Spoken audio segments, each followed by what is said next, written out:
유관순 열사와 재림주님, 그리고 대한민국의 건국과 일본 섭리, 이런 내용입니다. 그래서 이 사진에 보면 중간에 참부모님이 계시고, 그리고 왼쪽에는 우리 유관순 열사, 그리고 오른쪽에는 최봉춘 선교사가 있습니다.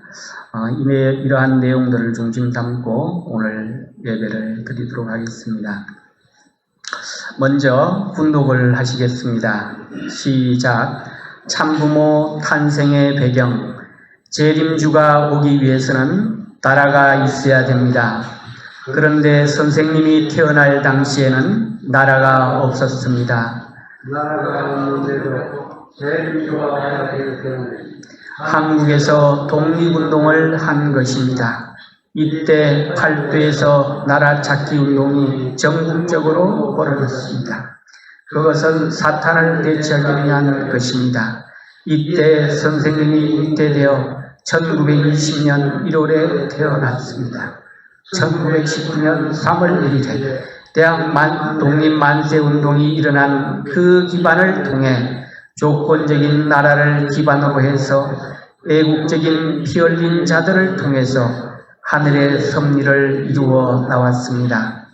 해화가 16세에 타락했기 때문에 유관순은 하늘나라를 창건하기 위한 16살 처녀로서 원수 사탄나라 여자나라에 대항한 것입니다. 일본은 여자의 나라입니다. 나라의 독립을 위해서 이렇게 해나온 것입니다. 나라를 잃어버렸기 때문에 조건적인 나라의 터전을 세워야 했던 것입니다. 그런 조건적인 기반에 선생님이 태어났습니다. 선생님은 애국적인 가정에서 태어났고 18년부터 독립운동을 한 사람입니다.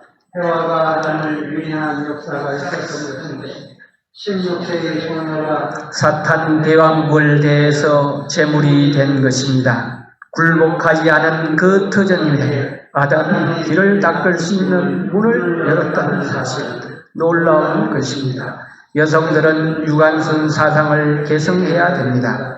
유관순은 죽임을 당했지만 항복하지 않은 놀라운 전통 사상을 가졌기 때문에 선생님이 그것을 조건 삼아 태어날 수 있었습니다.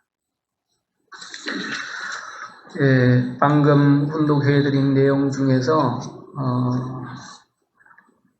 마지막 그 세 번째 장에 나오는 내용 가운데 보면 유관순 열사는 죽임을 당했지만 항복하지 않은 놀라운 전통 사상을 가졌기 때문에 참부모님께서 그것을 조건 삼아서 이 땅에 생명의 씨를 가지고 메시아로서 올 수 있었다라고 하는 내용이 되겠습니다. 먼저 그 일본에 대한 내용을 살펴보도록 하겠습니다. 일본이라고 하는 나라는 언어학적으로 볼 때 일본어의 흐름을 이렇게 볼 때 저 파미르 고원에서부터 출발을 해서 시베리아 그리고 이 만주와 한반도를 거쳐서 일본 열도로 건너간 그 내용을 지금 언어학자들이 밝혀주고 있습니다. 그래서 그 고조선 시대에는 저 북한과 만주 땅에서 그리고 BC 9세기 전에는 저쯤이면 아마 고구려 백제 신라 땅이 겹치는 부분이 되겠죠. 그리고 BC 5세기경 그 다음에 BC 1세기경에는 백제와 가야와 신라 땅을 거쳐서 그리고 삼국시대 전기를 거쳐서 일본으로 들어간 것이 현재 일본 사람들이 쓰고 있는 일본어가 되겠습니다. 이러한 흐름을 보아도 이 한반도를 거쳐서 사람들이 일본으로 들어갔다고 하는 것이 증명이 되어지고요. 그 다음에 이제 그 고조선의 영역이 사실은 정확하게 표현된 지도는 아무것도 없습니다. 고조선의 영역을 정확하게 표현한 지도는 지금 현재 인터넷상에 나오는 지도 중에 그 어느 것도 없어요. 그 중에서 그래도 좀 흡사하게 그린 지도 2개를 제가 이렇게 선택을 해봤는데 지금 이제 왼쪽 지도를 보면 번안이 있고 진안이 있고 마한이 있습니다. 그 영역을 통해서 고조선이 있었는데 제가 최근에 알은 내용을 보면 이 영역보다 훨씬 넓습니다. 그리고 오른쪽 지도를 보면 일본 열도의 거의 절반 가까이도 고조선 중에서 마한의 영역이었다라고 표현을 하고 있습니다. 제가 보기에는 아마 오른쪽에 있는 지도가 맞지 않나 싶고요. 그래서 이 시기에 고조선이 서서히 멸망하는 그때쯤, 그러니까 지금으로부터 3000년 전부터, 그리고 2300년 전, 그리고 삼국시대에 일본 열도로 건너갔습니다. 그 증거가 뭐냐 하면 일본 사가현에 있는 요시노가리 유적이라는 것입니다. 요시노가리 유적은 일본 열도에 그때 당시에 조몬이, 그러니까 그 아이누족이 약 한 10만 명도 안 되었는데 야요이 시대를 거치면서 50만으로 인구가 급증했다는 내용이 나오고 있고, 또한 일본인들의 DNA의 70%가 한국 사람과 동일하다는 것입니다.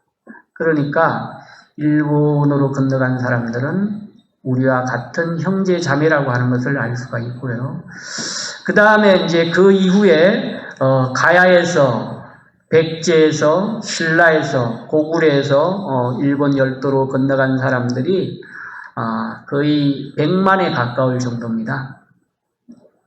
그러니까 그 사람들, 일본 본토에 살고 있던 10여만 명과 피가 섞여서 같이 살고 있는 그 사람들은 현재 일본 사람들이라고 하지만 그 사람들이 일본 사람이냐 한국 사람이냐 아니면 한민족이냐라고 할 때 그 사람들은 분명한 한민족이었다고 하는 것을 우리가 알 수가 있죠. 그리고 나서 지금까지 약 한 3000년 아니면 2300년 정도 한국과 일본은 사이좋게 잘 지냈었고요. 일제시대나 임진왜란이나 이렇게 한국과 일본이 사이가 안 좋은 그 시기는 그 수십 세기 가운데 겨우 1세기도 되지 않는다는 것입니다. 100년도 채 되지 않는다는 것이에요. 그 시발점이 언제였느냐 하면 고려가 원나라의 정복을 당하고 40년 동안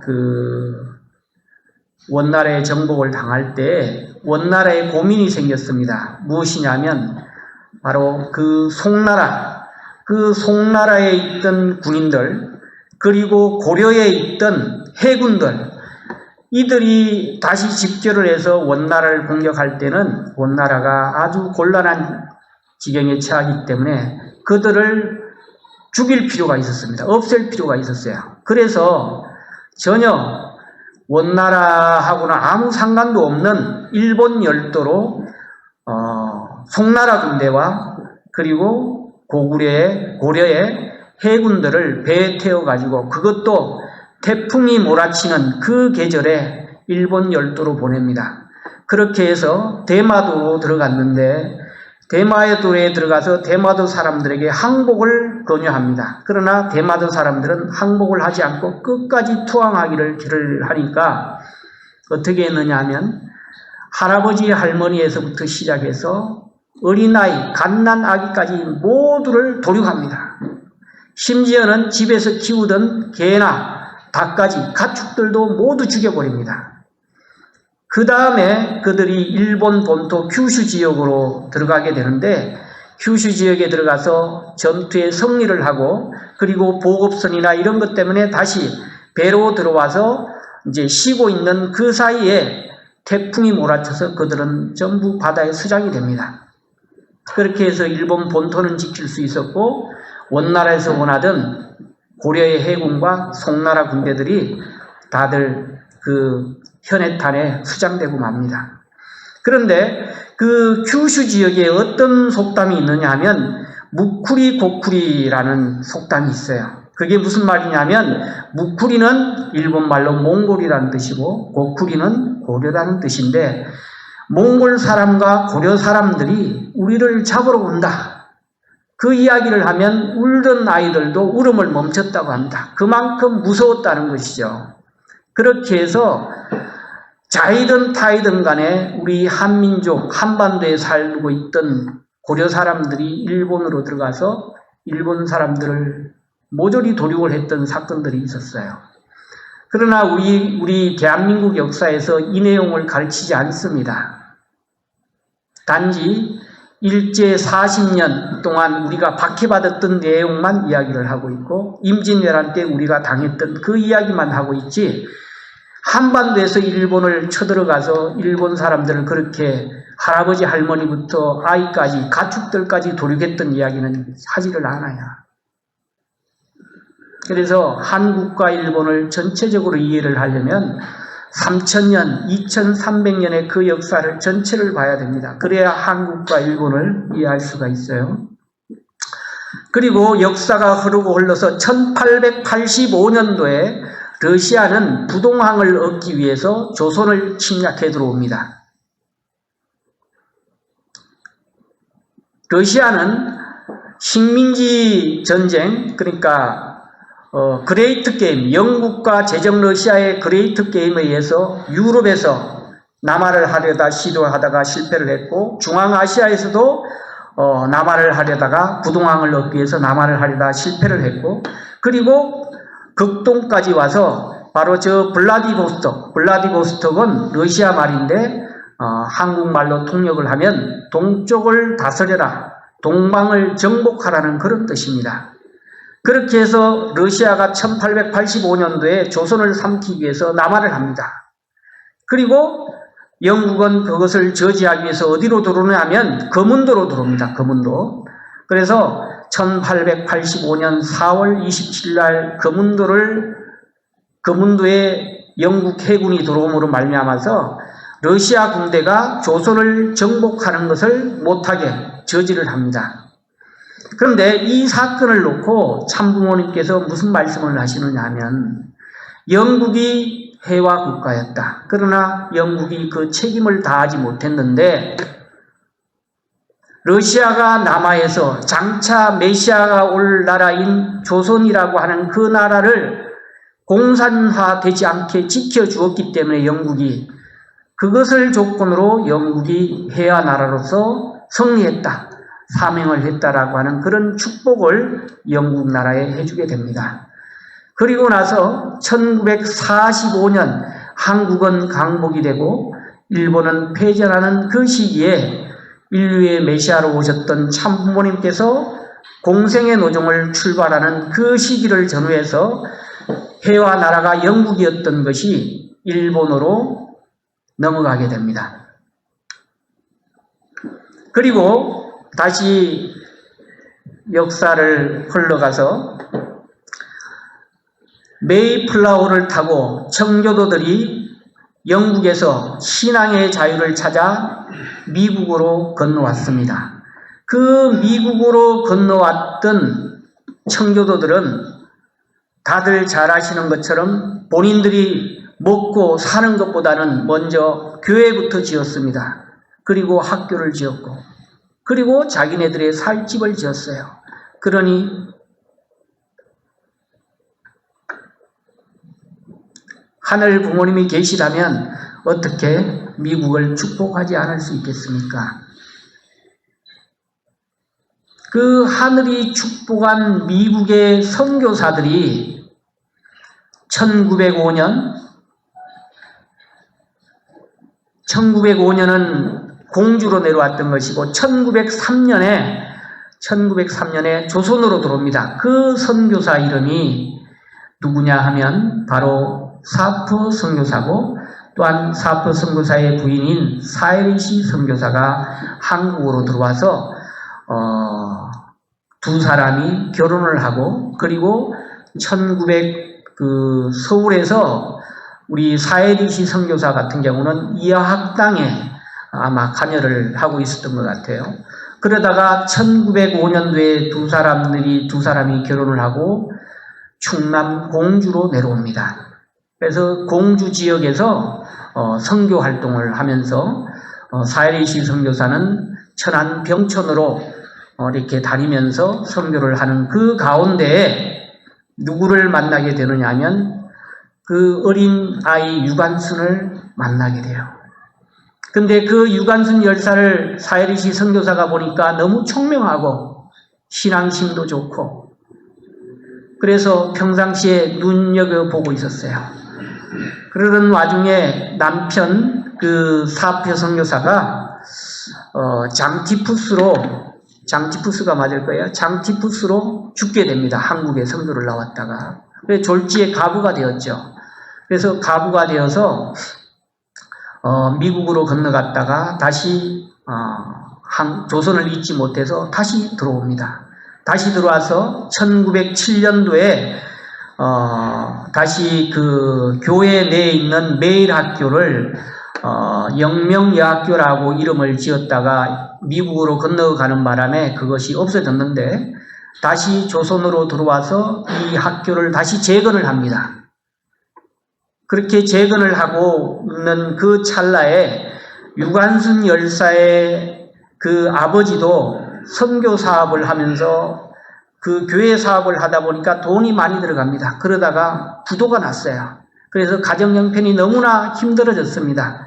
그때 사해리시 선교사가 가부고 그러니까 그 유관순 열사 아버지에게 이야기를 건넵니다. 뭐라고 하느냐 하면 그 딸이 참 총명하고 신앙심도 좋고 그런데 지금 형편이 어려우니까 내가 양녀로 데려가서 키우겠다. 내가 아이를 잘 키우고 잘 교육을 시킬 테니 나한테 맡겨달라고 해서 그래서 그 유관순 아버지가 선교 사업을 하다가 형편도 어렵고 하니까 유관순 열사를 사해리시 선교사에게 양녀로 주게 됩니다. 그렇게 해서 유관순이가 11살 때 공주로 이사를 와요. 양어머니 사해리시 선교사를 따라서. 그래서 지금 그 공주에 가면 지금 저 동상에 나와 있는 저 사진이 사해리시 선교사와 유관순 열사인데 그 영명고등학교 그 앞에 가면 뜰에 저렇게 그 동상을 새겨놨고요. 그 밑에 이제 글씨를 제가 확대해서 써놓았는데 1905년 사포 선교사 부인 사해리사는 명선여학교를 설립하고 당시 천안에 살고 있던 11살 소녀 유관순을 공주로 데려와서 2년 동안 공부하고 종교 생활을 할 수 있도록 후원하였고 1916년 이하 학당으로 서울 유학의 길을 열어주었다라고 했습니다. 그러면 이하 학당으로 어떻게 연결이 되었느냐 하면 사해리시 선교사가 그 이하 학당 교장과 아주 친분이 두터운 같은 그 선교사 출신이고 했기 때문에 아주 친해서 사실 자리가 없었지만 그 자리를 우리 특별한 부탁을 받고 사해리시 선교사의 추천을 받아서 유관순 열사를 이하학당에 입학하게 됩니다. 그래서 그 공주에 가면 공원이 있는데 그 공원에 우리 사해리시 선교사 부부와 우리 유관순 열사의 동상을 이렇게 함께 세워놓았고 그리고 그 사람들의 표정을 보세요. 왜 동상을 저렇게 만들었을까? 사해리시 선교사는 유관순 열사를 바라보고 있고 유관순 열사는 하늘을 앞에 기도를 올리고 있는 그런 장면이에요. 그런데 그 사해리시 선교사가 공주에 데리고 와서 유관순 열사를 신앙교육을 하고 항일운동을 하고 독립운동을 하는 그 교육을 시켰던 그 장소가 바로 빨갛게 라운드를 쳤던 저 교회예요.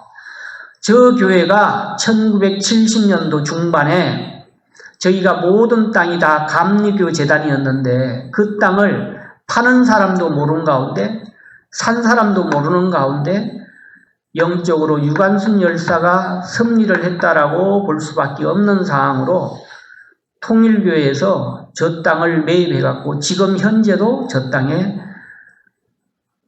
공주 통일교회가, 공주 가정교회가 있고, 거기에 심심하면 유관순 열사가 영적으로 나타나고 있습니다. 예, 이제 이 사진들이 그 영명여학교 다니던 시절에 이제 유관순 열사의 사진들이고요. 지금 현재 그 공주에 있는 영명학교입니다. 영명고등학교가 있고, 그 중앙에 동상이 바로 유관순 열사 동상이 되겠습니다. 그 다음에 또 한 분을 소개해 드려야 될 분인데, 이분이 바로 누구냐 하면, 사해리시 선교사 남편이 돌아가시게 되고, 1906년도에 그 후임으로 공주로 왔던 분이 바로 우리암 선교사와 그 부인이 되겠습니다. 우리암 선교사는 그 아들을 장남을 낳았는데 그 장남 이름을 우강복이라고 지었습니다. 미국 사람인데 한국에 와서 그 아들을 한국의 조선의 강복을 위한 그러한 뜻을 품고 우강복이라고 지었다는 거예요. 근데 여기서 우리가 한번 살펴봐야 될 것이 뭐냐 하면, 이때 당시의 시대적 배경은 미국과 일본은 같은 편이었습니다. 미국은 필리핀을, 일본은 조선을 식민지하는 데 서로 죄악을 맺고 서로 같이 정복을 했던 그런 나라들이에요. 그런데 그 나라에, 그 미국에서 파송된 선교사는 한국에 와서 미국의 정부의 입장과는 반하게 조선의 독립을, 강복을 위해서 선교 활동을 하고 그들을 강복운동을 하게, 독립운동을 하게 교육을 시켰다는 거예요. 왜 그랬을까요?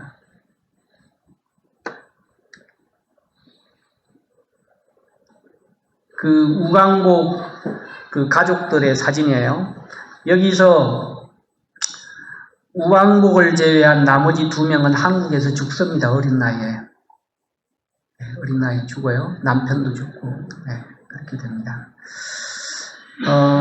그 우강복의 아버지 그 우리암 씨고요. 미국 이름으로 프랭크 윌리엄스예요. 그리고 아까 말씀드린 이 지역이 바로 그 감리교, 기독교 감리교 재단에서 그 선교사분들이 다 사들인 땅입니다. 여기가. 그래서 그 지역이었고, 이렇게 미국 선교사들이, 하늘의 축복을 받은 미국 선교사들이 조선으로 들어와서 수많은 사람들에게 조선이 독립되고 강복된 것을, 그리고 독립운동을 할 것을 교육을 하면서, 그리고 수많은 박해를 받으면서 죽어가면서, 그리고 이 땅에 그때 당시에 가장 많은 신도를 가지고 있던 천도교가 함께해서 주축이 되어서 이 나라에 3.1 만세 운동이 벌어졌죠. 그 3.1 만세 운동은 정말 기적이라고 아니할 수 없는 부분이, 그때 당시에 그 조선 사람들이 2천만이에요. 2천만 명이, 한 가족이 몇 명이냐 하면 보통 자녀를 7명, 8명씩 놓습니다. 그리고 한 집에 3대, 4대가 같이 살아요. 그러면 한 가족의 구성원이, 한 세대 구성원이 10명이 넘어요. 그러니까 2천만 중에서 200만 명 이상이 3.1 만세 운동에 동참을 했다는 것은 한 집에서 한두 명 이상이 나왔다는 겁니다. 만세 운동을 하러 한 집에서 한두 명 이상이 나왔다는 거예요. 그런데 그것으로 끝난 것이 아니고 말이죠. 상해 임시정부를 수립을 합니다. 1919년도 4월 13일 날 상해 임시정부를 수립하고, 그 오른편에는 상해 임시정부의 초대 강요들이에요. 각 부서에 요즘 같으면 장관들을 임명을 합니다. 그리고 나라 이름을 대한민국이라고 정하고, 그 다음에 국기의 모양을 그때 당시에 태극기로 정해서 그 상해 임시정부의 상징물로서 밑에 있는 그 양쪽에 태극기가 이렇게 가로지르고 있는 그 모양이 바로 상해 임시정부의 상징물이 되었어요. 예, 그렇게 해서 이 땅에 생명의 실을 가져오신 윤선명 참아버님 메시아가 오시게 됩니다.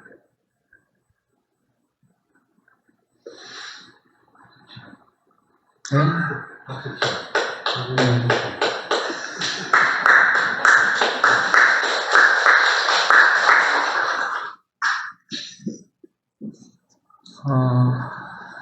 다시 한번 정리를 해보면 이 땅에 인류의 메시아가 어떻게 오시게 되었느냐. 제가 충남 당진에 와서 그 공주교회 한인수 목사를 만나지 않았다면 유관순 열사 정신선양대회를 많이 했지만 핵심적인 내용을 모를 뻔하고 지나갔어요. 모를 뻔했습니다.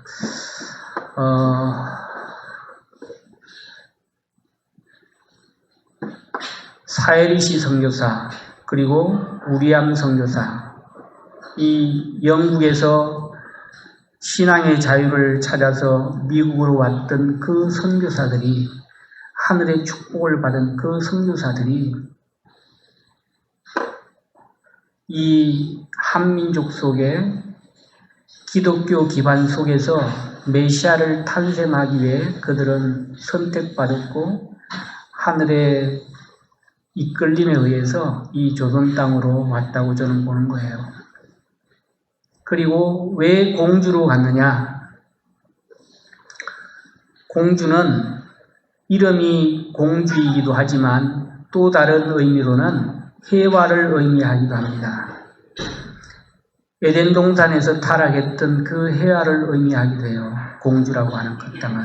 그래서 그 해화를 상징하는 16세의 소녀 유관순 열사를 사에리시 선교사가 선택하게 되고, 그 사에리시 선교사에 의해서 하늘의 교육을 받은 유관순 열사가 이 땅에 메시아를 맡기 위해서 자기의 몸을 불사르면서 이 땅에 메시아로 오게 만든 거예요. 그런데 김명대 회장님의 말씀을 들어보면 유관순 열사 정신선양의 회장으로 참부모님께서 아버님께서 임명을 하셨잖아요. 그 김명대 회장의 이야기를 들어보면 유관순 열사가 말이죠, 그냥 죽은 게 아니에요. 유관순 열사는 그 16살짜리 소녀가 단 15일 만에 어른도 할 수 없는 3,000명의 사람을 모아서 병천 아우네 장터에서 3일 만세운동을 벌였습니다. 그 자리에서 유관순 열사의 가족들이, 많은 가족들이 그 자리에서 숨졌어요. 그리고서 유관순 열사는 공주 감옥에 갇혀 있다가 너무나 그냥 만세를, 감옥 속에서도, 감옥 안에서도 계속 대한독립 만세를 외치니까 서대문 형무소로 이감이 됐어요. 서대문 형무소에서도 수많은 고문을 받고 기절을 하고 다시 깨어나면 만세운동을 하고, 그러니까 그 유관순 열사를 강간까지 해버렸어요. 여러분, 보통 여성들이 말이죠, 자기 몸까지 뺏기면 정신을 잊어버려요. 자기의 어떤 의지력이 꺾여버립니다. 그런데도 유관순 열사는 말이죠, 거기에 굴하지 않았어요. 자기 몸을 빼앗겼음에도 불구하고 굴하지 않고 대한독립 만세를 외쳤고, 1920년 3월 1일 만세운동 1주년 기념해서 그 서대문 형무소 주변에 약 2,000여 명이 모여갖고 만세운동을 벌였다고 합니다. 그 감옥 속에서 유관순 열사가 끊임없이 대한독립 만세를 외치니까 그 소문이 퍼져서 1주년 기념 만세운동에 2,000여 명이 모였다고 해요.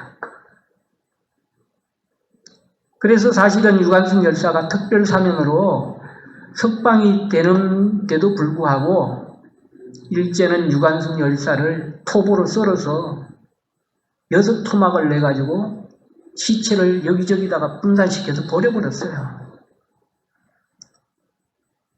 그 내용이 어디서 나오느냐 하면 공주교회에 간 한인수 목사가 지난 2019년도에 유관순 열사 3.1 만세운동 100주년 기념식을 하고 유관순 열사에게 표창패를 수여를 했어요. 공주교회에서. 그리고 나서 그날 밤에 공주교회에 한 처녀가 막 그 시체가 썰리는 그것을 직접 목격을 한 거예요. 한인수 목사가. 원래 공주교회는 기신교회로 유명합니다. 공주통일교회는 기신교회로 유명해요. 그래서 많은 목사들이 거기서 버티지 못하고 도망갔어요. 그런 교회가 공주교회예요. 그리고 몇 개월 전에 일본에서 카프 학생들이 이제 공주 갑사에 성지순례를 온다고 연락을 받은 한인수 목사가 그쪽이 중요한 곳이 아니니까 공주교회로 오라고 했어요. 근데 그 카프 멤버 꿈에 한 처녀가 나타나서 우리 집으로 가자고 손목을 이끌었어요. 나중에 와서 보니까 그곳이 공주교회예요. 지금 현재 공주가정교회라고요. 그러니까 지금 현재도 유관순 열사의 영혼은 공주교회에 머무르고 있어요. 왜? 거기서 사회리시 선교사로부터 신앙교육을 받았고 하나님을 제대로 알게 되었고 조선의 강복과 항일운동을 배웠고 그로 인해서 3.1 만세운동에 동참하게 되었고 그것을 기반으로 아까 우리가 훈독한 내용을 하잖아요. 수많은 사람들의 목숨 값으로 피 흘린 값으로 그리고 유관순 열사의 희생으로 그 희생의 대가로 이 땅에 하늘이 메시아를 보낸 거예요. 그냥 오지 않습니다. 그런 대가가 없이는 오지 않아요. 그렇게 해서 이 땅에 메시아가 올 수 있었던 것이고 그리고 나서 3.1 만세 운동이 1919년 3월 1일부터 한 3개월 정도 약 200만 명이 동참하는 가운데 일어났고 그 와중에 참부모님께서는 잉태가 되셨고 그리고 1920년 1월 6일 음력 1월 6일 날 탄생하셨죠. 그리고 유관순 열사는 1920년 9월 28일 날 서대문 형무소에서 순국하셨어요. 그러니까 참으로 다행인 것은 이 땅에 메시아를 탄생시킨 다음에 유관순 열사가 돌아가신 거예요. 그리고 아버님은 그 유관순 열사를 누구와 영혼 결혼식을 시켜드렸습니까? 일본 총독부에 그 손가락 안에 들어가는 그 사람과 축복을 시켜줬어요. 가장 원수하고 축복을 시켜줬어요. 그러니까 그렇게 했던 신앙적인 기반이 어디냐? 바로 공주 땅이고 지금 병천이라고 하는 아운의 장터도 옛날에 다 공주 관할이었습니다. 제가 공주 갑사에서 공주교회까지 내비게이션을 찍으니까 18km 나오더라고요. 시간 약 차로 26분 정도 걸리더라고요. 근데 여기 보면 뭐라고 나옵니까? 1919년 28 독립선언과 3.1 운동은 민족의 열망을 표현한 큰 사건이다. 28 독립선언은 동경유학생들이 중심이 되었는데 독립선언을 한 인물 가운데는 영명학교 출신의 윤창석이 있다. 3.1 만세운동이 28 독립선언에 의해서 그 연장선상에서 일어난 거지 않습니까? 그러니까 일본에서 일어났던 28 독립선언의 주동인물 중에 한 사람이 누구예요?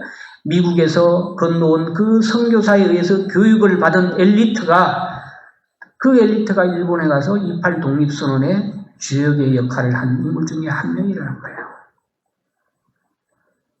그러니까 이 모든 역사들은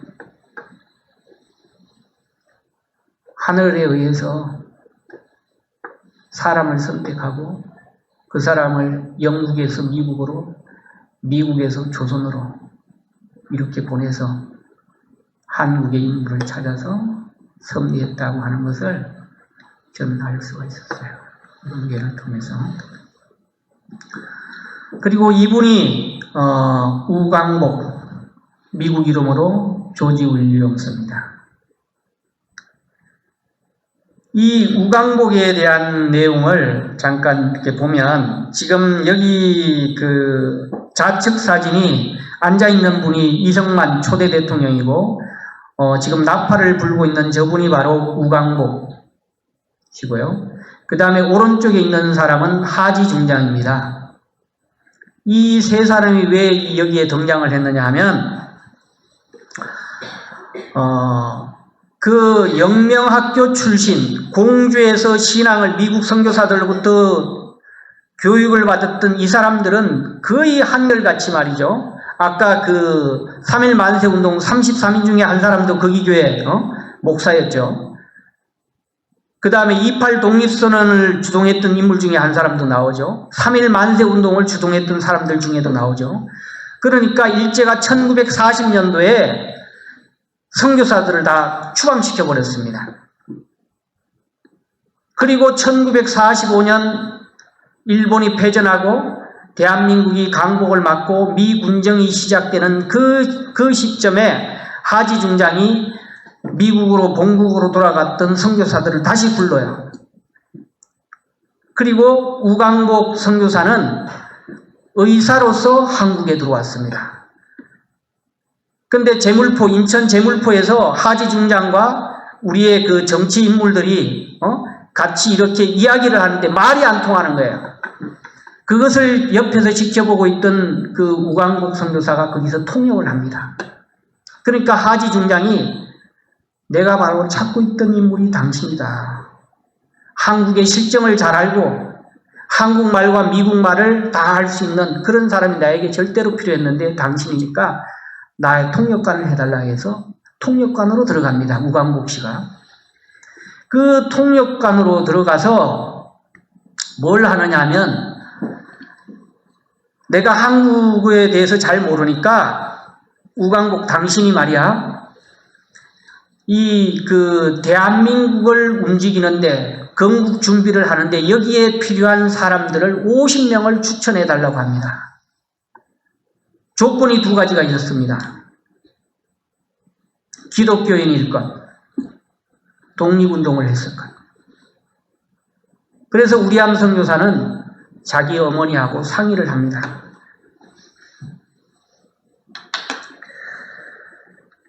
예, 제가 이 내용은 기독교인들이 작성해서 인터넷에 올라오는 내용을 잠깐 읽어드리도록 하겠습니다.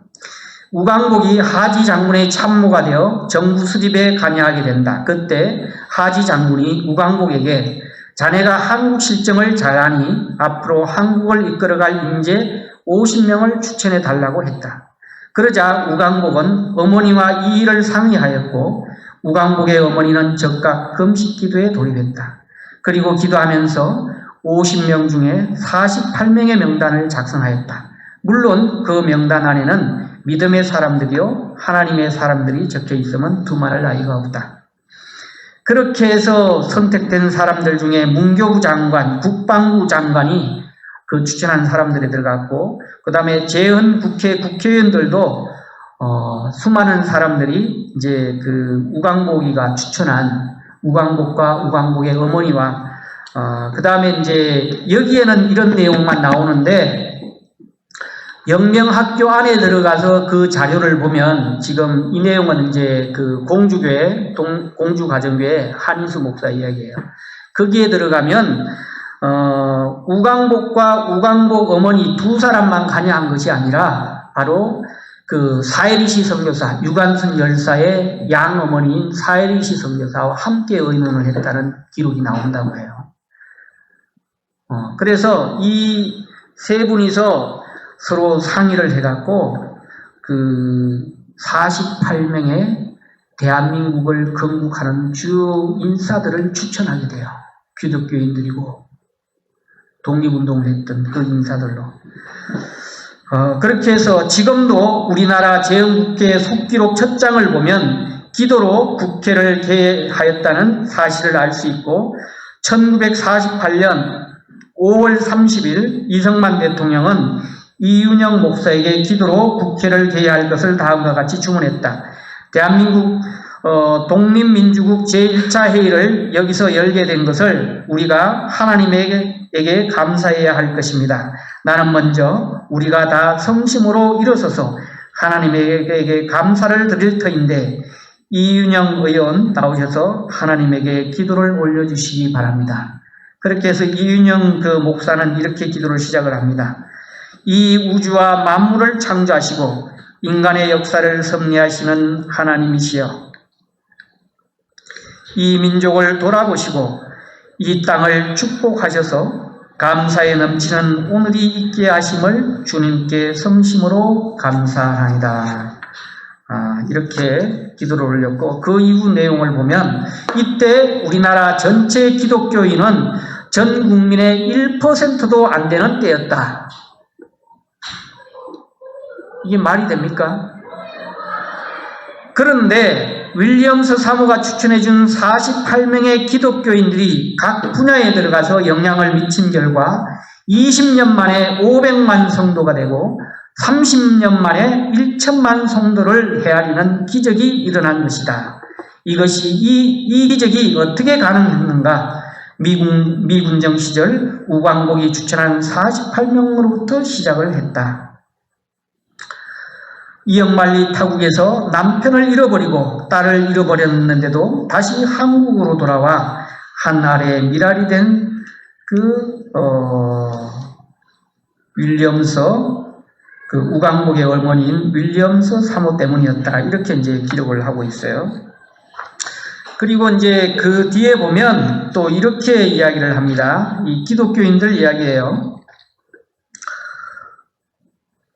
장차올 메시아에 대해 시적 상상력으로 표현한 것과 같이 우광복이란 인물의 삶을 통해 야훼 하나님께 돌아오라는 메시지를 담은 소망이라고 할 수 있다. 메시아 사상에 뿌리를 둔 스토리텔링인 셈이다. 그 기독교인들도 이것이 메시아와 관련된 내용이었다고 하는 것을 정확하게는 모르지만 어렴풋이 알았다는 거죠. 그것을 자기네들이 직접 기록을 해서 인터넷에 띄워놨어요. 그 다음에 이제 그러니까 뭐냐면 그 미국 선교사들이 말이죠, 한국에 들어와서 이 땅에 강국이 오게끔 도와주었고 유관순 열사와 많은 사람들을 통해서 3.1 만세운동을 하게 했고 그 결과로 상해 임시정부가 만들어졌으니 나라가 없는 때 메시아를 보낼 수 없다고 그랬는데 나라를 만들었잖아요. 그죠? 상해 임시정부라고 하는 나라를 만들어서 수많은 일들을 했잖아요. 그러니까 그것을 조건 삼아서 이 땅에 메시아가 올 수 있었고, 그리고 그 법통을 이은 것이 현재 대한민국 정부고, 그 대한민국 정부를 수립하는데 그 우광복이라고 하는 하늘로부터 선택받은 그 한국의 강복을 위해 태어난 그 사람이 대한민국 건국을 하는데 수많은 인사들을, 기독교 인사들을 집어넣었잖아요. 그 가족들이. 그래서 지금 많은 사람들은 이승만 정권이 친일파 정권이라고 하는데 아니에요. 하늘이 세운 정권이란 말이에요. 이것을 보면 하늘이 세운 정권이지 친일파 정권이 절대 아니에요.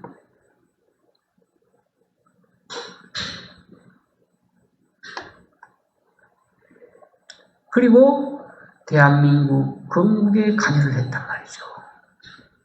3.1 정신을 이어받아서. 나라 이름은 대한민국이고.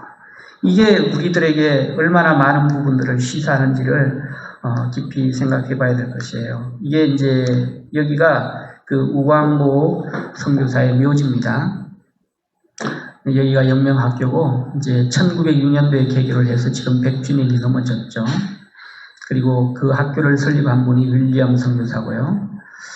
여기에 아까 읽어드린 내용들이 나오고 있고, 여기에 그 영명학교 앞뜰에 그 공원이 있어요. 거기에 유관순 열사 동상이 이렇게 세워져 있고, 그리고 나서 말이죠. 그리고 나서 이제 최봉춘 선교사로 넘어가 보겠습니다. 최봉춘 선교사는 뭐냐 하면,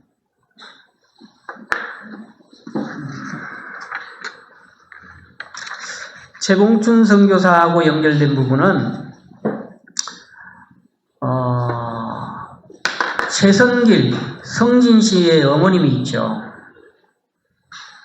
그러면 성진씨 어머님과 참부모님과 어떻게 연결됐느냐? 왜 연결됐느냐? 왜 연결될 수밖에 없었느냐? 최성길 씨는 지금 신동아 그룹의 그 그룹에 있던 그 집안의 딸로서 기독교 집안이에요. 그때 당시에 한국을 움직이던 기독교 집안이었어요. 그 최성길 씨와 그 신동아 그룹의 기독교 집안이 참아버님과 하나가 되었다면, 그리고 그 북한에 있던 김백문 목사, 그 다음에 정선에 가 계시던 문윤국 할아버지를 이성만 박사가 초대 국무총리를 세우기 위해서 헬기를 3번을 보내서 초대를 했는데 안 오셨잖아요. 그 내용은 다 알고 계시지 않습니까? 그리고 김백문 목사,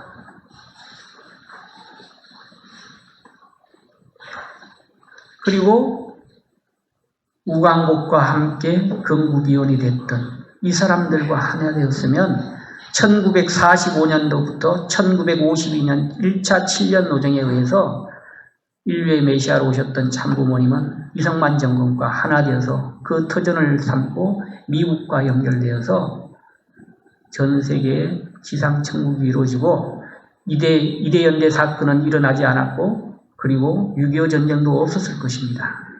그런데 그 모든 것들이 숲으로 돌아가고, 그 최씨 집안에서 참부모님을 정부에다가 고발을 했어요. 그래서 이대연대 사건이 정부 사건으로 발단이 되어지고, 여자대학교에 그 똘똘한 아이들이 말이죠. 그때 당시에 한국을 움직이려던 0.1%에 해당하는 그 엘리트들이 다니는 그 학교의 인재들이 전부 통일교회로 몰려가고, 그것을 말리러 갔던 선생까지도, 교수까지도 그냥 거기에 빠져 있으니, 그래서 그때 당시에 이구이붕을 중심한 그 기독교 세력들이 참부모님과 사람들을 감옥에 집어넣고, 그때부터 통일교회가 이상한 사이비 집단, 엄난하는 집단, 사회를 문란하게 하는 집단, 그런 집단으로 그 이기붕의 세력에 의해서, 김한란 이기붕에 의해서 이렇게 조작되었어요. 그리고 나서 1년도 채 못 돼서 동아일보에 무죄 사건으로 판명이 되었지만, 그것은 그냥 조그마한 기사로 나오고 묻혀버려서 그렇게 됐죠. 그래서 참부모님께서 이대연대 사건에서 무죄 석방을 받고 방면이 되었는데, 그때 당시에 대한민국 국민들로부터 어떤 취급을 받았느냐? 사회를 문란하게 하는 자, 이단, 죽일 놈. 그렇게 하면서 참 아버님께서 석방되어서 나왔을 때 계란을 던지고 돌을 던지고 그랬어요. 그래서 공주갑사로 내려오신 거예요. 왜 공주갑사로 내려오셨을까? 여러분, 이 공주가 바로 유관순 열사가 이 땅에 미국 선교사들로부터 메시아를 탄생하게 했던, 정성을 들였던 그 신앙의 기반이 되었던 그 땅이 공주입니다. 그리고 여기가 계룡갑사죠. 좀 제대로 된 사진이 없어서 제가 이 사진을 찍으려고 일부러 2번을 다녀왔어요. 그리고 이곳이 아버님께서 머무르시던 주무시던 용청각입니다. 계룡 그 갑사에 있는 용청각이에요. 여기가 이제 대웅전이고 삼성각이고 저기 보면 계룡산 그 봉우리가 참 많이 있어요. 신성한 도인들이 수많은 도인들이 계룡산에 몰려 있죠. 그 봉우리를 참 아버님께서 이래연대 사건 끝나고 석방되시고 나서 계룡산 갑사에 머무시려면서 40일 금식 기도를 하시면서 봉우리마다 가서 정성을 드리고 기도를 드리는데 그 중에서 가장 기가 센 곳이 연화봉이라고 해요. 언제 한번 연화봉에 가서 좀 기도를 드렸으면 좋을 것 같아요. 그리고 거기에서 모든 정성을 들이고 하늘의 천운을 받고 유관순 열사와 다시 하나가 되어서 아버님께서 메시아를 탄생했던 그 유관순 열사와 하나가 된 터전 위에서 최봉춘 선교사를 부릅니다. 왜 최봉춘 선교사를 불렀느냐? 최씨가 실패했기 때문에 다시 최씨를 부른 거예요. 최선길과 최씨 집안이 실패를 했기 때문에 33세 된 최봉춘 선교사를 다시 부른 겁니다. 그것도 33세 된 최봉춘 선교사를 다시 부른 거예요. 그래서 계룡산 갑사 입줌이라고 이야기하는데 정확한 위치는 바로 지금 사진이 나와 있고 그 옆에 그 돌무지가 있죠. 지금 사진 바로 뒤에 큰 바위가 있었다고 합니다. 그 바위 위에서 아버님께서 최봉춘 선교사를 불러놓고 그 다음에 그 일본 성공연합 했던 누굽니까 회장 이름? 예? 예, 최영석 회장이 여기에 동석했다고 해요. 예, 최영석 회장 맞아요. 최영석 회장이 여기 동석을 하고 그 다음에 계룡산 갑사 주지스님도 여기에 동석을 한 상태에서 문선명 참아버님께서 최봉춘 선교사에게 축도를 하는데 어떤 의미냐? 계룡산에 머무르고 있던 모든 그 천운, 모든 기운, 하늘의 기운을 상속받고 그 다음에 유관순 열사를 그 옆에다가 영적으로 대동한 상태에서 최봉춘 선교사를 보냈는데 실질적으로는 최봉춘 선교사만을 보낸 것이 아니라 유관순 열사와 함께 최봉춘 선교사를 보낸 거예요. 그래서 일본에 실질적인 육신을 쓰고 가신 분은 최봉춘 선교사지만 최봉춘 선교사와 함께 영적으로 움직였던 분은 누구냐면 바로 유관순 열사예요. 그래서 왜 일본에 가서 유관순 대회를 100번을 하라고 했느냐 하면 일본 선교를 누가 했느냐? 유관순 열사가 했기 때문에 그런 거예요. 그래서 일본은 유관순 열사를 빼놓고는 아무것도 되지 않습니다. 그래서 이때 이제 했던 내용들을 잠깐 살펴보겠습니다. 충청도에 있는 갑사라는 절에서 선생님이 그에게 말하기를 내가 무사히 일본에 도착할 때까지 잠을 안 자고 너를 위해 기도하고 너를 위해 정성을 드리고 할 것이다. 죽더라도 임무를 다할 때까지는 나타나지 말라고 했다. 그런데 그가 여수를 통해 일본으로 가자 붙잡혀 오무라 수용소에 갇히게 되었다. 그리하여 일주일 이내에 도로 송환될 처지가 되었는데 그러나 선생님한테 표를 받아들고 생명을 걸고 갔던 사나이가 목이 잘려 죽으면 죽었지 돌아올 수 있어요? 송환되기 위해 시모노세키로 가던 중 열차에서 뛰어내리려니 기차의 속도가 너무 빠르고 굴이 많아 그럴 수가 없었다는 것입니다. 그리하여 시모노세키에 도착되어 다시 수용소에 갇혀서 송환되기만을 기다리는 입장이 되었는데 그렇게 되면 모든 것이 다 무너지고 그래서 한께를 내어 금식을 했답니다. 일주일여를 계속 금식 아닌 금식에 소금만 먹고 나니 열병 같은 것을 앓게 되어 까무러쳤다는 겁니다. 그렇게 꾀병을 얻어 병원에서 치료를 한다고 입원해 있다가 도망을 쳤어요. 그렇게 해서 1959년 10월 2일 금요일날 오후 7시 15분 신주쿠에서 4명이 모여서 일본에서 첫 예배를 드렸고, 그것을 시작으로 해서 지금 현재 7만 8만 명의 통일교 용사들이 일본에서 만들어지게 되었고, 그 일본 사람들이 전 세계에 선교사로 파송하게 된 거예요. 이 말씀이 1969년 5월 18일 날 말씀이고요. 그 다음에 3번씩이나 붙잡혀가지고 돌아오기도 했어요. 그러니까 죽으면 죽었지 다시는 못 가겠다고 하는 것입니다. 최봉춘 선교사가 일본에 갔다가 3번이나 붙잡혀서 돌아왔어요.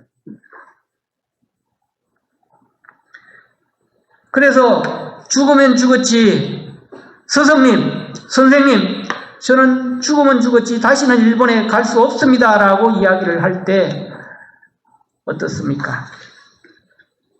앞으로 일본이 크나큰 문제가 될 것은 이미 알고 계셨고, 그것을 하늘 입장으로 되돌리기 위해서는 일본의 선교를 그 시절에 꼭 보내야 되니, 최봉춘 선교사가 죽으면 죽으지 못 간다고 할 때, 그래 너가 일본에 가서 얼마나 고생이 많으냐 밀항을 하면서 헌병 일본 사람들에게 붙잡히고 감옥도 가고 고문도 받고 그러다가 다시 한국으로 왔는데 그래 잘 돌아왔다, 이게 인지상정이죠. 그러나 하늘 섭리를 놓고 문선명 참아버리면 최봉춘 선교사에게 그렇게 할 수가 없었어요. 그래서 최봉춘 선교사 싸다기를 때리면서, 뺨을 때리면서, 이놈의 자식아, 사나이가 한번 맹세했으면 실천을 해야지. 죽더라도 일본에 가서 죽어라. 그렇게 소리를 질러서 다시 보냈다는 거죠.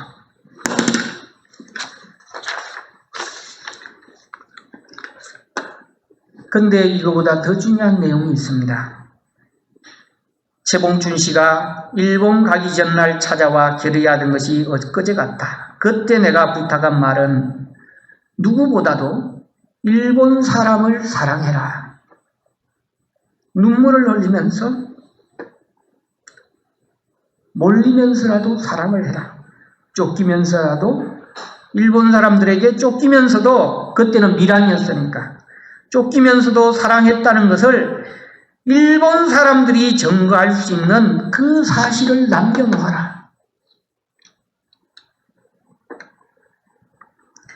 최봉순 씨도 일본에 가서 일본 사람을 한국 사람보다 더 사랑했던 것이다. 그렇지 않으면 망하는 것이다.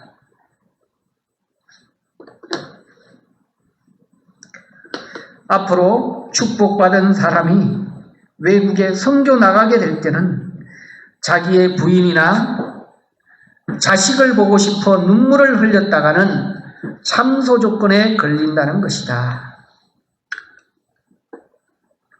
자기 자식을 생각하기 전에 먼저 거기에 있는 사람들을 내 자식보다 더 사랑해야 된다는 것이다. 이게 참부모님께서 최봉춘 선교사와 영적으로 유관순 열사를 일본으로 보낸 근본적인 이유입니다. 일본 사람들이 자기네들이 지배하고 자기네들이 노예처럼 여겼고 마루타 실험도 하고 징용 끌려가고 위안부 끌려갔던 그런 처지에 있던, 종교 박해를 해서 멀쩡하게 생사람을 그죠? 그냥 못으로 그 성당 안에다 박아갖고 불사질러서 생사람을 태워 죽였던 그 사람들을 용서하고 일본 사람보다 일본 사람을 더 사랑했다라고 하는 그 조건을 세우고, 그것을 일본 사람들이 증거하게 할 수 있는 그런 자료를 남겨라. 그래야 일본을 바꿀 수 있다. 그게 진정한 참부모님께서 최봉춘 선교사를 일본에 보냈던 이유입니다.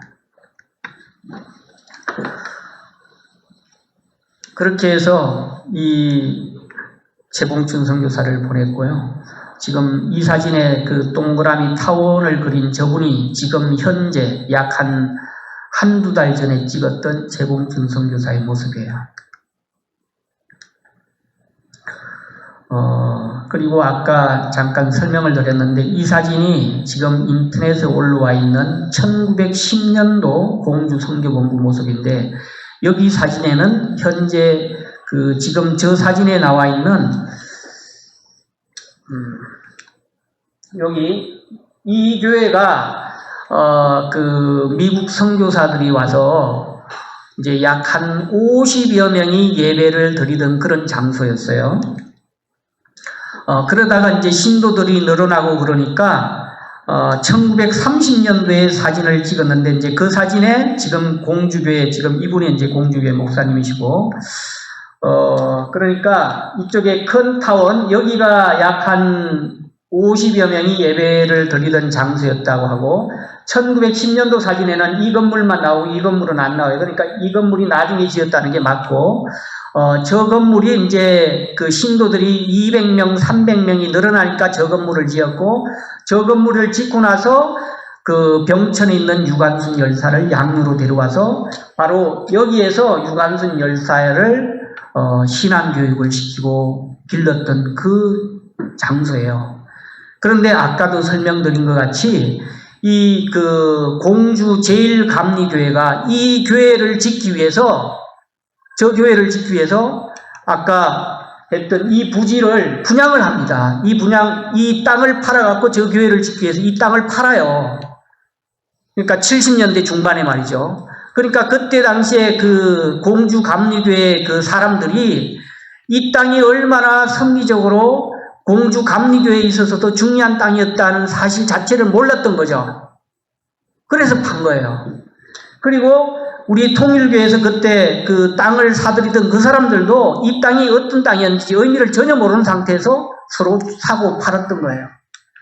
그런데 그렇게 해서 이제 여기 공주회고 그 다음에 이 건물이 아까 약 한 50여 명이 예배드리던 장소였다고는 그 터에 지금 일반 사람이 들어가서 살고 있어요. 이 땅도 사실은 공주 감리교에서는 통탄할 노릇이죠. 저 땅을 왜 팔아?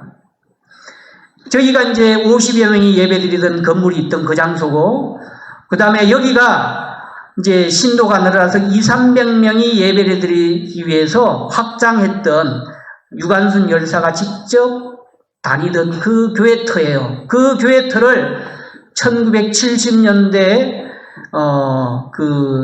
초중반에 구입을 해갖고 1975년도에 전국의 A타입 교회를 지을 때 이 교회를 짓게 됩니다. 그러니까 유관순 열사가 돌아가신 다음에 자기의 신앙의 터전이었고 자기가 살던 집이 있던 곳, 그러니까 이곳으로 오신 거죠. 지금 현재도 공주교회 여기에 와 계세요. 제가 아까 그 두 정보를 말씀드렸잖아요. 그러면 이 교회를 누가 샀느냐? 저는 유관순 열사가 샀다고 봐요. 그 유관순 열사가 참부모님과 연결시키기 위해서 그런 일을 벌였다라고 보는 거예요. 아무도 이해할 수가 없어. 지금 공주에 가면 아까 비디오에 본 것처럼, 그죠? 한국 기독교 역사에 대해서 쭉 설명을 하잖아요. 우광복 선교사에 의해서 10년 만에 몇십만이 되고 30년 만에 1000만 성도가 늘어났다고 하는 그 터전이 되는 곳이 여기인데, 여기를 어떻게 그 감리교 재단에서 팔 수가 있겠습니까? 말이 안 되는 거죠. 근데 어쨌든 어떤 사연이 있는지는 모르지만 이 땅이 통일교회 땅이 됐고 지금 현재 공주 통일교회가 성전이 있다는 거예요.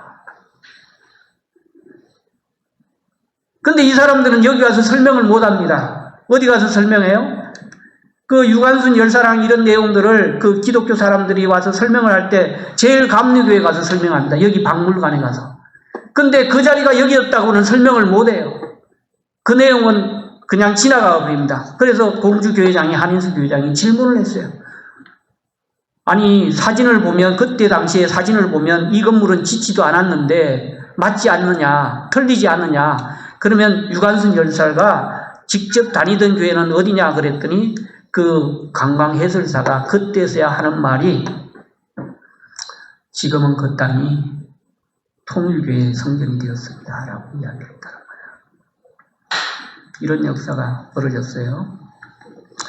그리고 유관순 열사 정신선양대회를 하러 1991년도 봄에 김명대 회장을 밀사로 일본으로 보냅니다. 예, 밀사로 일본을 보내요. 이제 다 끝나갑니다. 밀사로 일본을 보내는데 뭐라고 하면서 보내느냐? 내가 보냈다라고 이야기하지 말아라. 만약에 일본에게 잡히면, 선교를 하다가 잡히면 보내지, 내가 보냈다고 이야기하지 마라. 왜? 1978년도에 일본의 그 낙하손해 수상 시절에 말이죠. 한일 해저 터널을 지하갱도를 500m나 뚫어놓고 차기 수상을 참부모님과 말이죠. 차기 수상을 다 결정을 해놓고 차기 수상이 되면 한일 해저 터널을 뚫기로 다 약속을 했어요. 근데 그날 밤에, 그러니까 수상을 발표하기 하루 전날 밤에 돈에 매수가 돼갖고 수상이 뒤바뀌어 버려요. 그리고 참부모님은 일본으로 입국 금지가 돼버립니다. 그래서 못 들어가요. 그런 상황에서 일본이 아까 제가 해와 나라로 선정이 되었다라고 말씀드렸잖아요. 근데 일본이 해와 나라라서 제대로 못 돼서 부모 나라가, 아버지 나라는 한국이고 어머니 나라는 일본인데 세계 섭리를 하기 위해서는 부모 나라가 제자리를 잡아야 자녀 나라들을 넘어갈 수가 있는데 넘어갈 수가 없는 겁니다. 왜? 부모 나라가 선정이 안 되었으니까. 그래서 그 부모 나라를 찾아 세우기 위해서 91년도 봄에 김명대 회장을 일본으로 파송시키면서 내가 보냈다고 이야기하지 마라. 그리고 일본에 가서 유관순 열사가 아시아의 잔다르크라고 이야기를 하고 유관순 열사 정신선양대회를 하는데 어떻게 해야 되느냐? 일본 사람들을, 일본 여성들을 유관순 열사처럼 한복을 입혀가지고 한 손에는 태극기를 들리고 한 손에는 일장기를 들려서 일본 그 대도시 곳곳마다 다니면서 대한독립 만세를 외치라. 그것을 100번을 해야 일본이 어머니 나라로 될 수 있고 일본이 부모 나라로 자리 잡을 수 있다. 그 대회를 너가 가서 목숨 걸고 해라. 예, 알겠습니다, 아버님. 예, 알겠습니다, 부모님하고 일본으로 들어간 거예요. 일본에 들어가서 하라주쿠 공원에서 말이죠. 공원에서 잤어요, 김명대 회장이. 초봄에 얼마나 추워요. 신문지 덮고 잤다고 하더라고요. 그러다가 1991년 양력 3월 1일 날 오사카에서 시작을 해가지고 음력 3월 1일 날은 어디냐면 음력 3월 1일 날 긴자에서 말이죠. 일본 천황이 머무는 항구의 거리까지 일본 여성 210여 명을 모아가지고 아까 말씀드린 것처럼 한복을 입히고 한 손에 태극기를 들리고 한 손에 일장기를 들리고 가두행진을 하면서 대한독립 만세를 외치는 겁니다. 그 사진이 이 사진이에요.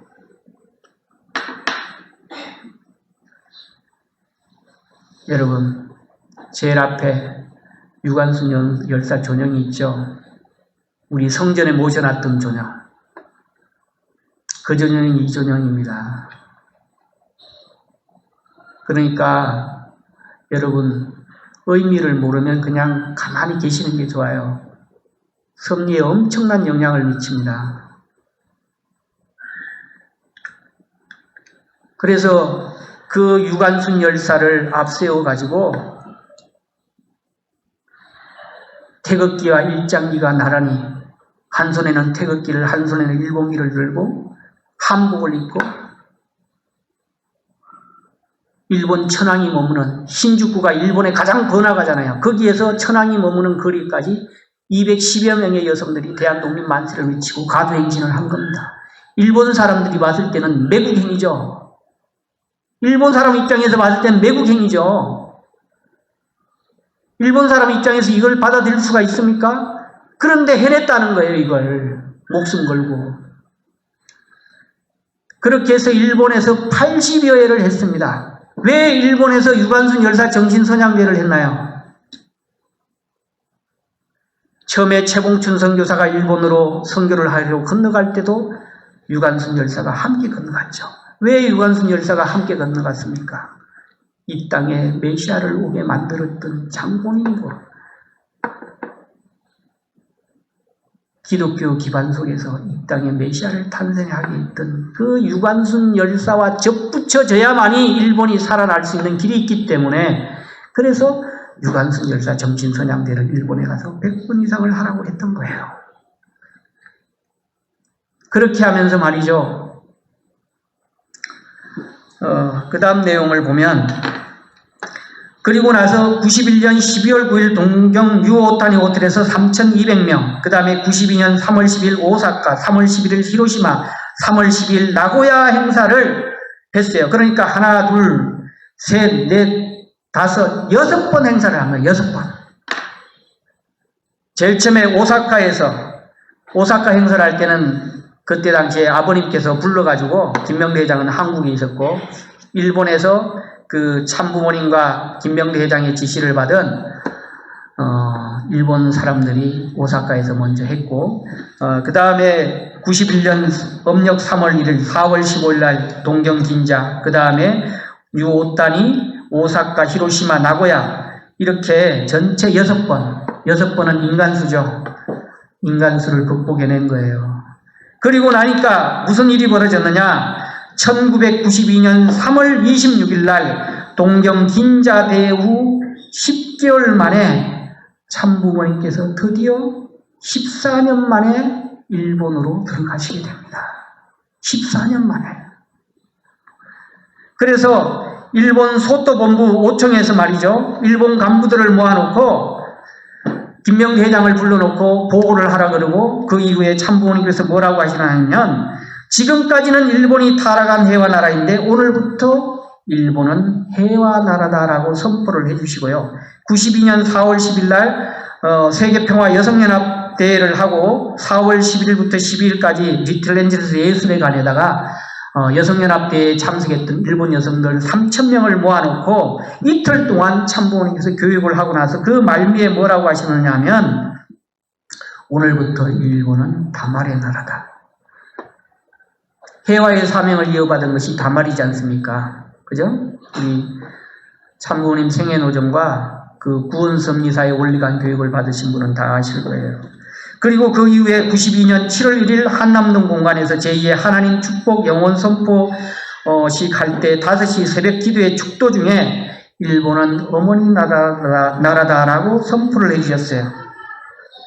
그래서 참부모님 공생의 출발인 1945년 1차 친일연 노정인 1952년까지 한국의 위정자와 종교 지도자들이 불신해서 실패로 돌아감으로 말미암아서 40년 광야 생활 후에 그러니까 그 1952년부터 40년 만에 1992년 이때는 뭐냐 하늘이 참부모님에게 주신 마지막 미션이 뭐냐 하면 그때까지는 메시아 선포를 해야 되는 한계점에 도달한 거예요.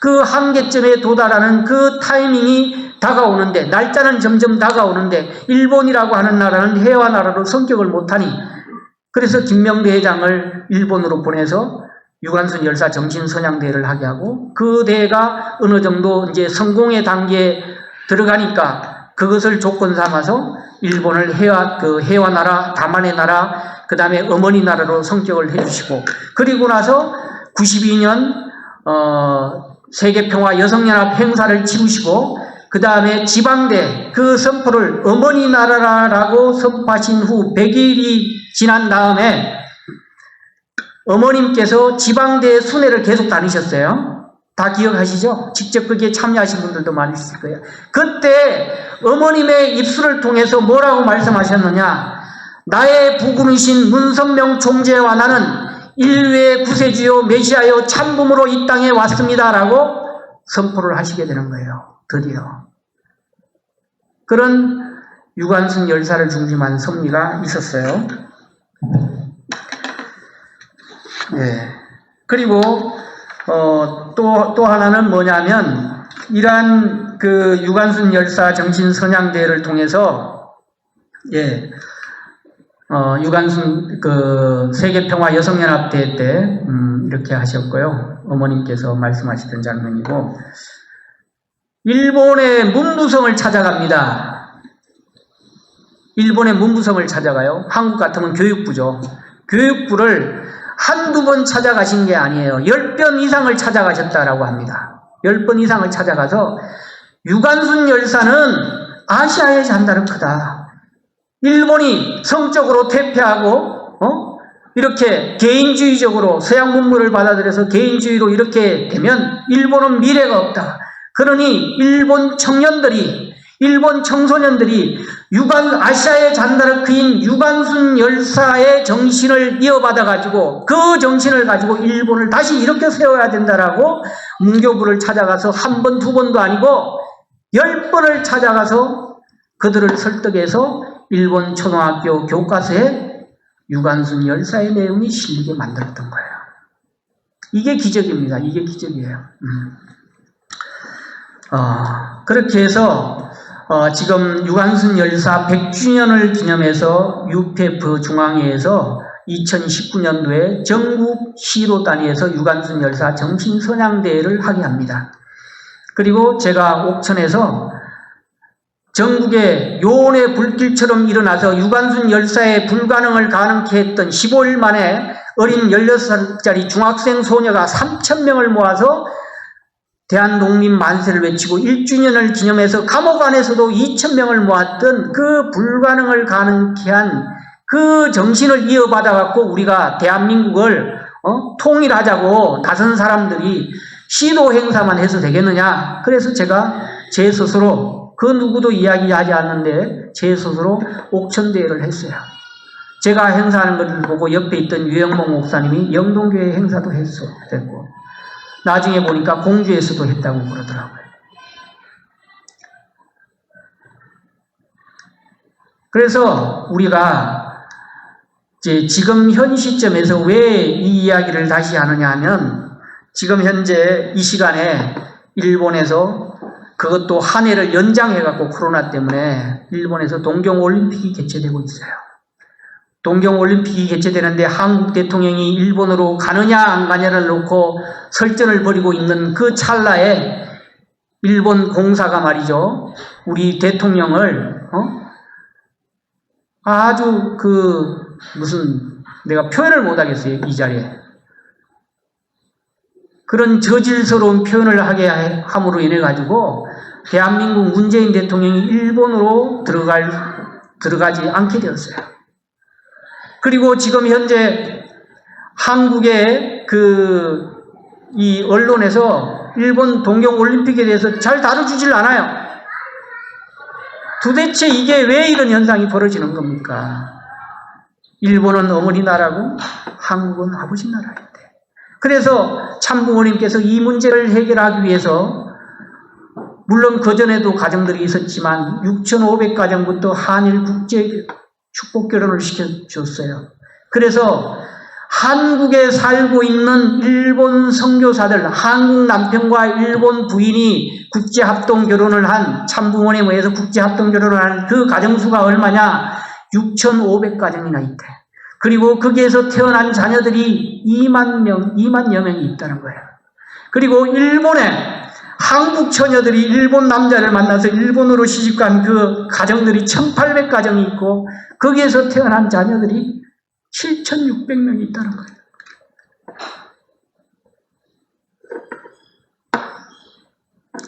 지금 한국과 일본의 문제를 해결할 수 있는 사람들은 이 사람들밖에 없어요. 한국과 일본이 얽혀있는 이 문제를 풀 수 있는 사람은 참부모님밖에 없어요.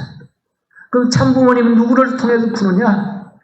이 한일이란 국제 가정을 통해서 푸는 밖에 없어요.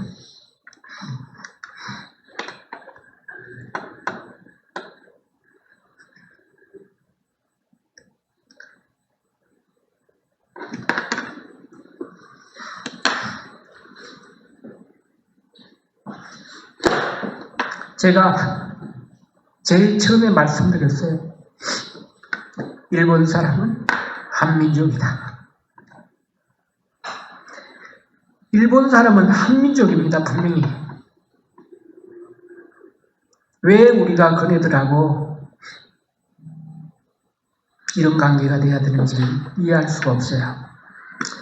시간이 좀 흘러가지만 잠깐 그 부분을 정리하고 마무리하도록 하겠습니다.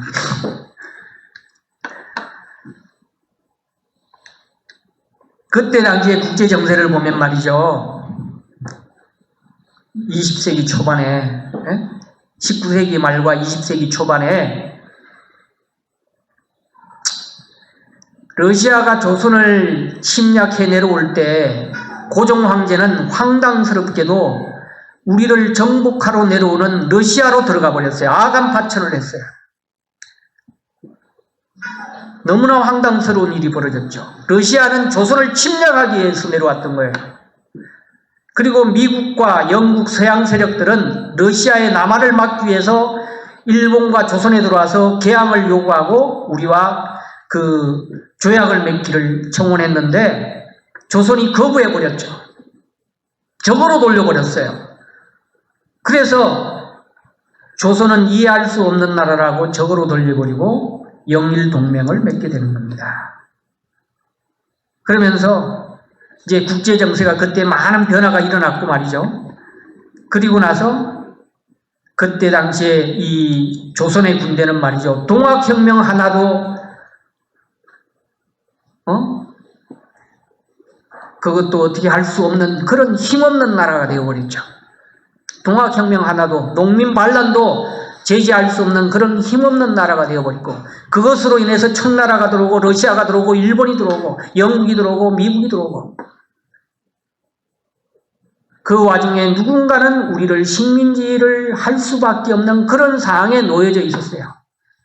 우리가 나는 조선의 국무다 그렇게 자랑스럽게 여기던 그 민비는 그 많은 재산을 다 탕진시켜버려서 국고를 다 낭비해버렸고 우리가 그토록 알고 있던 그 역사는 가짜 역사예요. 민비가 뭐 조선을 위해서 뭘 했다고요? 흥선대원군이 모아놨던 그 재산을 말이죠. 다 탕진시켜버렸어요. 흥선대원군은 국제정세도 읽지 못하고 말이죠. 세국정책을 쓰는 바람에 우리는 국제적으로 고립이 되어버렸다고요. 그런 상황에서 러시아가 대한민국을 조선을 식민지 하느냐, 일본이 식민지 하느냐, 영국이 식민지 하느냐, 미국이 식민지 하느냐 선택의 기로에 놓여졌는데 결국은 일본의 식민지로 들어갔던 거예요. 왜? 조선이라는 나라가 국제정세도 모르고 우리를 구해주기 위해서 왔던 아군들을 적으로 돌려버리고 우리를 점령하러 왔던 러시아를 그냥 러시아의 황제가 거기로 들어가 버리는 황당한 사건이 일어남으로 인해서 조선은 식민지로 들어갈 수밖에 없는 그런 역사가 벌어졌고 그리고 일제는 한국으로 들어와서 우리는 1905년부터 1945년으로 계산하면 40년이고 일반 사람들은 그게 수치스러우니까 36년이라고 계산을 합니다만 그 40년 동안 아까도 잠깐 말씀드린 것처럼 우리의 문화를 빼앗아 버렸고 우리의 말을 뺏어 버렸고 온 산봉우리를 가서 한민족의 길을 없애버린다고 공을 박아버리고 기독교인을 박해했고 창시 개명을 하고 한국의 총각들은 징용으로 처녀들은 위안부로 끌려가고 장차 메시아를 통해서 이 땅에 선한 혈통을 이어갈 그 처녀 총각들을 다 그냥 타락시켜버리는 그것이 위안부와 징용 사건이에요. 그리고 기독교 박해를 하면서 안에 신도들을 가둬놓고 말이죠. 합판으로 못질을 해가지고 기름을 부어서 생사람을 태워 죽이는 그런 만행을 자행했고 그것은 일본이 잘못한 것이면 틀림없어요. 우리가 힘이 없어서 나라를 뺏긴 건 맞는데 일본이 한국에 들어와서 우리를 그토록 심하게 못살게 굴었던 건 맞아요. 심지어 마루타 실험까지 하고. 그러나 섭리적으로 긍정적인 효과도 있었습니다. 무엇이냐? 과연 한국이 일본이 아니었으면 근대화가 되었을까? 여러분들 거기에 퀘스천 마크를 붙여보세요. 절대로 안 됩니다. 일본은 메이지 유신에 성공을 했지만 한국은, 그럼 일본은 했는데 왜 한국은 근대에 성공을 못하느냐? 문제는 그때 당시에 조선 사람들은 무엇을 추구했느냐 하면 자기네들의 왕권, 자기네들의 양반, 자기네들의 권력은 그대로 유지하면서 문명만 받아들이려고 했어요. 그러니까 실패할 수밖에 없었어요. 서양 문물만 받아들이려고 했다고. 그런데 일본에 의해서 무엇이 바뀌어졌느냐 하면 왕정이 사라졌어요. 왕이 통치하는 나라에 메시아가 오면 어떻게 됩니까? 죽습니다. 2000년 예수님처럼 죽어요. 왕의 말 한마디에 죽어나갑니다. 그러니까 올 수가 없어요. 그리고 결론적으로는 일본 식민지 그 40년을 거치면서 대한민국에 민주주의가 들어오게 됐어요. 왕정이 끝나고 민주주의가 들어오게 됐던 거예요. 그게 긍정적인 효과입니다.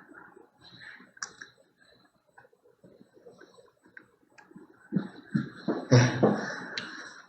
그렇게 해서